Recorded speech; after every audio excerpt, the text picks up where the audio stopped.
The legendary screenwriter Billy Wilder had once said that if you have a third act problem, what you really have is a first act problem. And so, what the quote means is that the third act's goal, the objective of any third act, is to serve as a payoff to the premise of the first act. Your first act is where all of your characters' desire, motivation, and goals are laid out.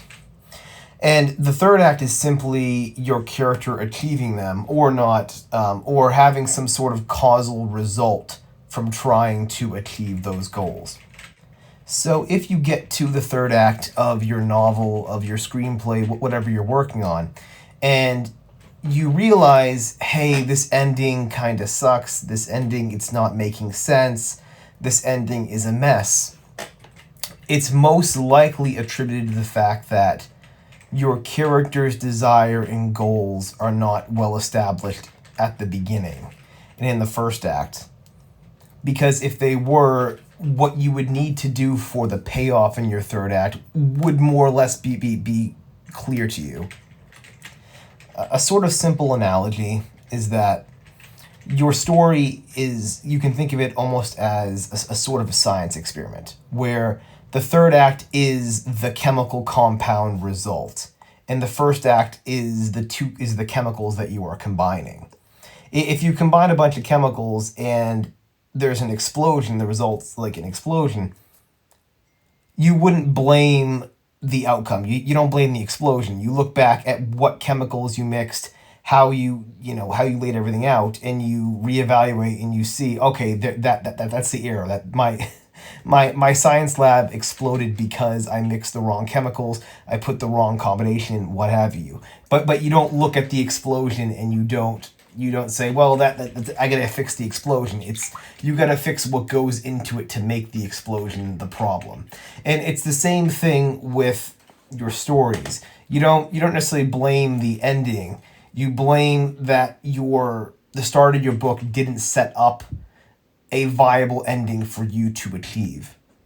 Now, there may be times where your third act is not working because it doesn't resolve the issues set forth in your first act. In which case, you kind of have the reverse problem, but it's the same thing. Where your first act is phenomenal. You've clearly laid out step by step what the character wants, the goals, the motivations. You've done the second act stuff to kind of have an inch closer to getting it.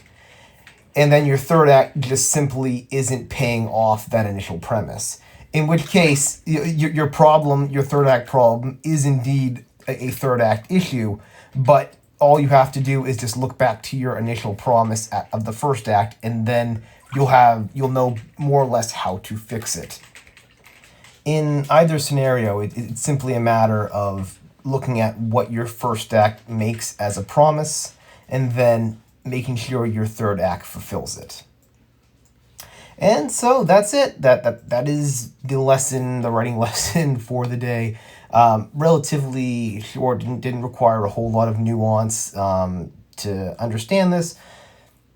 With that, obviously, this is very general advice designed for sort of the middle of the bell curve. I'm sure there are plenty of third acts that you have more nuanced issues, but if you are finding that you have a problem with your third act, your story, I would look back to your first act first and just make sure that the main thing that your third act needs to do, the payoff of the first act, make sure that is well established. And then from there, you can kind of approach a top-down approach where you've checked off the biggest item, which is making sure the payoff works, and then just sort of go down the list of more nuanced issues that might be occurring.